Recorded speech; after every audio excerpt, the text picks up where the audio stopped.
let's talk about this patch, how I'm feeling about it. My feelings for this patch kind of mixed. Honestly, maybe I'm a little bit negative on this patch, honestly. And I'll explain why, but let's get into it. These are our last two patches before the final Worlds patch 25.20. 15.20. So this patch 25.19 or 15.19, whatever you want to call it, is the patch we're going to start on EU Masters on, and then in the middle of EU Masters we're going to swap to this patch 25.20, which is going to be the Worlds patch, which is going to be cool, I guess, that we're playing a tournament same patch as Worlds teams, but at the same time it's also weird that EU Masters is summer and it's happening at Worlds, right? But whatever. So let's see what Riot is cooking. We're looking at the nerf to Redemption to reduce its priority amongst tank supports because it's giving them no strategic trade-offs. It's okay if they opt into it at some cost, but that's not the case right now. Secondly, we're lowering the strength of support in Pro by a bit heading into Worlds with putting Unsealed halfway back to where it was before. This should better strike the unbalance between it being untakeable and being a mistake. Okay, first of all, I have to say that I do like the changes here they're making towards support. Obviously, a little bit biased maybe because they're nerfing support straight up, right? And it's not the role that I play. So, okay, here's some context. Redemption is being nerfed because I think Riot is scared that Redemption is just too good. If you watch LCK right now, every pro player in LCK is rushing Redemption, no matter what champion. And what happens is that you're going to have a skirmish on the side and like a 2v2 or a 1v1 on mid lane, and the support is just going to be able to impact the fight with Redemption too easily, which is very stupid in my opinion, right? You just get a random like 400 heal, like it's super impactful when you're taking like a 1v1. So I think this is probably a good thing. Maybe they have to like nerf the range, maybe they have to make the cooldown. I don't know. This is probably a good thing. To basically make supports go more into like Locket and other items. Okay, sure. I really do like this change as well, because I think Unsealed Spellbook got kind of buffed super a lot, and if you watch pro play, everybody takes Unsealed Spellbook all the time, and it is very stupid, because then you have to consider actual layers in the game. As a professional player, you have to consider that enemy support can walk top and then TP bot, enemy support can take smite, and all of a sudden they can smite objectives, and there's just so many things you have to consider. It's very hard to track Unsealed Spellbook when there's so many things to already track as a pro player, like jungle timers, summoner timers, this, that. So I think this is a good thing. Do I think this is going to make support insanely weak? I don't think so.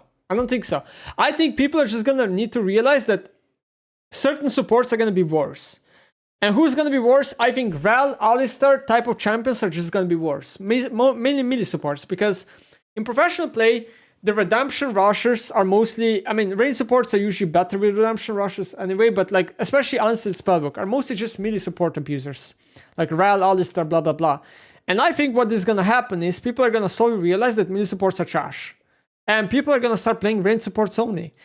I think if pro players are smart, priority on champs like Soraka, Karma, Nami, Sona, Milio, Lulu will go up. That's what I think. But one support here that will be completely untouched is Bard, and Bard will be probably the best support in the game. It already is one of the best supports in the game. Meta strategy, or overall strategy this patch is to add a few more strategic options. So, before I start reading, Riot, these last few patches, has been trying to like literally put any fucking champion they can think of into the jungle. And I guess we don't have a lot of AP junglers in the meta, that is true. But I wonder if Riot is scared that AP junglers are gonna overtake the meta, because this is scary to me. This includes AP junglers like Brand, Diana, and Lilia, while nerfing some of the top champs to give them more space. Like, I understand Lilia being buffed, I think she's weak. I understand Brand maybe getting a little bit of a buff. I don't get Diana, because by solo queue metrics, this champion does not really need a buff at all. And you're gonna quickly realize that as more of a read this patch, there's just a lot of champions that don't make any sense to be buffed. But I also get Riot's point of view. They're buffing champions because they want to force them into Worlds meta. And also shaking up the middle meta with some buffs to champions who have fallen a bit behind. Those are typically burst champions like Ahri, Syndra, LeBlanc, and also Mel, who had a bit of time to settle and drop some of her ban rate. So people are not gonna like Mel buffs, and I get it. The champion is really frustrating to play against. And Syndra buff being here on the list, I predicted this one. I called it, I think, a few days ago on stream. I said that I have a feeling Riot will buff Syndra. Boom, here it is. Ahri buff, no surprise. LeBlanc buff, no surprise. Because they always do this. Every time there's Worlds, they buff LeBlanc out of nowhere. They make her very stupid in solo queue. And they hope the pro players play her at Worlds. Because they want LeBlanc to be at Worlds. Now, the thing is, I think LeBlanc does create some cool weaving experiences because she can like do this like outplays and stuff. But Riot also needs to consider that her gameplay quality is very low. It's very low, in fact. Like, yeah, maybe for viewers, it's fun to watch it, maybe. But as a player, it is insanely low gameplay quality to play into this champion. We know Mel is always going to be a bit frustrating because of her W, but that feels like an acceptable cost to pay given how much it makes game feel a little bit different. But this is not true, necessarily. I mean, it is true that W is a frustration point, but if you actually listen to the community, they actually don't like Q or E of Mel either. I think ult, maybe some people are frustrated by it, but for sure, like Q and E are like insane frustration points, not just W. So it's a little bit weird that only W is being mentioned here. We're mostly okay with where the middle meta is otherwise, with many different archetypes being viable, and those being burst around the champions need a bit more help. To be honest, I think mid lane is just like mages. I don't know, there's just not much here to say, it's just mages. So I'm not sure what they mean by a lot of different archetypes. I guess they mean like Vel'Koz and Zarat maybe and stuff, and TF and Gallia. It is true, I guess, what they're saying. Burst champions otherwise, yeah, feel okay, especially with the buffs to AD Assassin's items in the recent patches. Finally, we're doing a long-awaited buff to Seraphine. I mentioned it in a post last week, but given her shallow mastery curve, we feel like it's appropriate to give her a buff. Because for the winner she's posting, she's a bit underpowered. Yeah, I mean, Seraphine, a champion that I said should be buffed a long time ago. So, okay. So, first thing that's really weird when I look at this patch is that there's just a lot more buffs than nerfs, which is weird to me. I thought there would be a lot more nerfs than buffs. I expected the opposite, actually. And especially because Riot mentioned that they need to, like, the last few patches were buff heavy, so we need to do nerf heavy patches. So now we're going back to buff heavy really quickly, which is weird to me. Second of all, there's just a lot of champs here. Let's just go one by one. So Ahri, I understand the buff for Ahri. I think she lost a lot of win rate because they nerfed her armor growth, they nerfed her W. She did get a little bit love back here and there with like Malignance being buffed at the start and blah blah blah, but yeah, she's a little bit weak for sure. So okay, I get Ahri, she can get like roughly 1% win rate probably and she's gonna be fine. Brand buff, I kinda get it. They want to push Brand jungle. It's not being played right now. There's a chance they overbuff it, but okay, I get it. Caitlyn buff, I also get that one. Caitlyn has been out the meta for a long time now.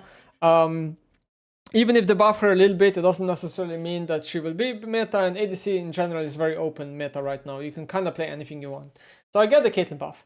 The Diana buff, I don't. So they're buffing Diana jungle, which probably means they're gonna buff the clear or whatever, but I don't get this one. Like, just by solo queue metrics, she's probably overperforming for junglers. And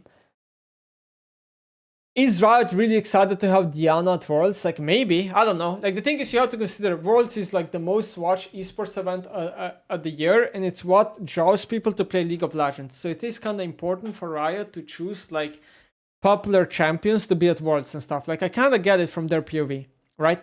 Draven, I totally get this buff. Like, Draven is exciting to watch at Worlds. He's also underpowered. I get it. Jax, this one I don't, right? Like, Jax by no metric is underpowered. Like, there's just nothing that says that Jax should be buffed. Like, nothing at all. Are they buffing Jax to put him literally into the meta for Worlds? Yes. Like, obviously. Even though Jax will probably get play in Fearless anyway. Or like, he's close to being played in Fearless, right? But I'm still very, very negative towards this buff. Jinx. Her solo queue stats are not too bad, for sure. They're okay. I honestly kind of get the Jinx buff. A lot of people I saw that were negative towards Jinx being buffed when she has like decent win rate and high pick rate. But if you look at Hyla, people don't really play Jinx. If you look at pro play, people don't really play Jinx. Is Jinx an exciting champion to watch for pro play experience? Yes, she is. Because of like the reset factor, getting pentakills. She can have really cool highlights. So I kind of get it. LeBlanc, am I happy to see this champion? No. Is Riot trying to push LeBlanc into Worlds meta? Yes. Are they going to be successful? I don't know. Doubt it, because I'm pretty sure they tried the same thing last Worlds and then she didn't end up being played at all. And they kind of ruined solo queue experience for people. Lilia, yeah, okay, get it. Mel, people are not going to be happy. Are they buffing Mel for potential Worlds play? Maybe, I don't know. Is she gonna be played at Worlds? I don't think so, because pro players are not really fond of Mel. Seraphine, I get it, and then Syndra. Do I think Syndra needs buffs? No. But again, is Riot trying to make Syndra be played more at Worlds? I guess so. So, I don't know.